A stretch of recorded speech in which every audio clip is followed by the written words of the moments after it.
Hi, welcome to Pam's Crafty Creations. Thanks for taking time out of your day to hang out, chit chat, craft, and create with me. Today I'm coming on with a stocking stuffer bestseller. It's just a little 10-page notebook, and I'm restocking because I sold out in the ones that I had in my box for my last fair. I have 7 total booked for this season, and I've got 3 left. So in my last 4 fairs, I've had to restock them. They're just little 10-page notebooks, and they're just really cute, and they use up a great amount of paper so that you can buy more paper. So it is 4.5 by 6.5, the size that I make them. And I take 5 different sheets of paper, really pretty, and decide which one I want to be my cover. And this time I'm going to use this one. And then I take all 5 of them together, and I'm going to fold them all in half. Just like this. Get it right to that edge there. Just fold them, and then give them a good crease with something. I'm using a bone folder.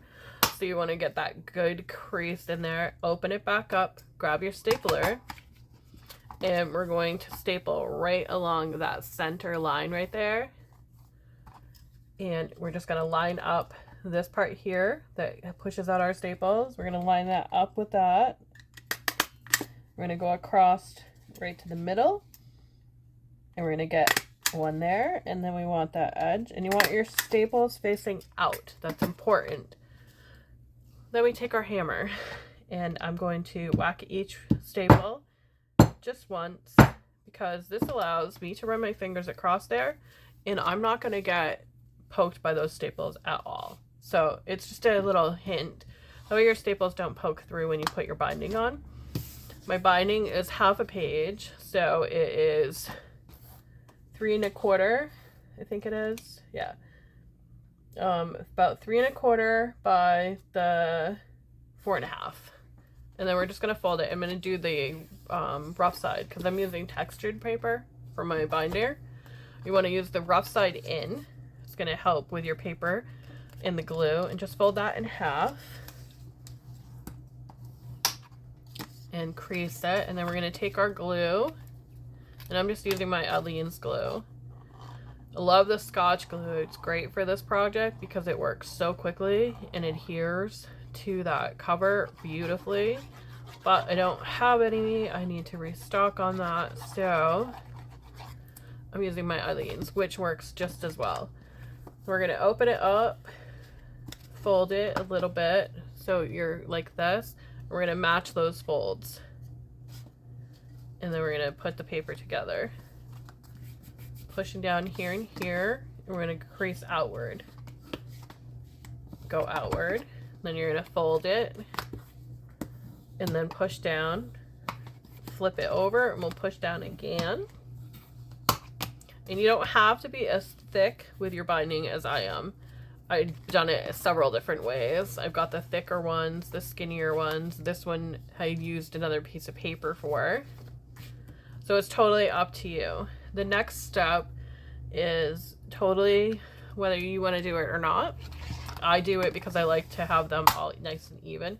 We have our pages. They're not so even. As you can see, there's some overlap. So I put it into my paper cutter just a little bit.